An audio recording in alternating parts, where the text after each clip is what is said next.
ओहो, अब आई रानी की बारी।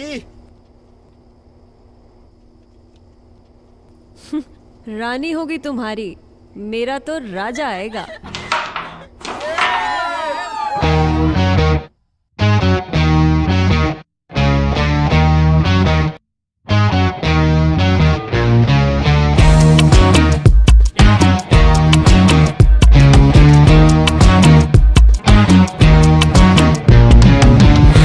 नमस्कार दोस्तों, मैं आपका अपना दोस्त मुंबई का ऑटो वाला लेके आया न्यू रिव्यू वीडियो।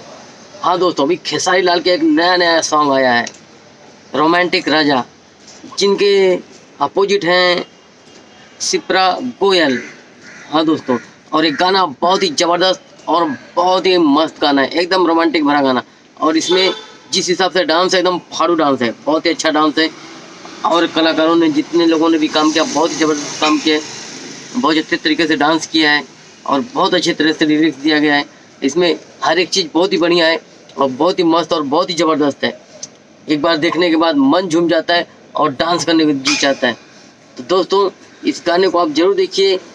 अभी 4.5 घंटा पहले गाना रिलीज हुआ है और बहुत ही ज़बरदस्त गाना है। इसकी धुन, इसकी हर एक चीज़, जिस हिसाब से इसमें खेसारी लाल की एंट्री होती है बुलेट के ऊपर, और जिस हिसाब से हीरोइन की चेस खेलते हुए, बहुत ही ज़बरदस्त है। डायलॉग्स भी एकदम ज़बरदस्त है। तो दोस्तों, आप इस गाने को जरूर देखिएगा और हमारे सुपरस्टार खेसारी लाल को ज़रूर आगे ले जाइएगा, क्योंकि उनका ये बहुत ज़बरदस्त गाना है और बहुत ही डैशिंग गाना है। तो दोस्तों, मेरी आपसे ये रिक्वेस्ट रहेगी, जितना हो सके इस गाने को लाइक और शेयर करें और हमारे खेसारी भैया को आगे बढ़ाएँ। और दोस्तों, अगर आप मेरे चैनल पे नए हैं तो मेरे चैनल को लाइक और सब्सक्राइब करना मत भूलिएगा। फिर मिलेंगे ऐसे ही अगले वीडियो में, तब तक के लिए जय हिंद, जय श्री राम, नमस्कार दोस्तों।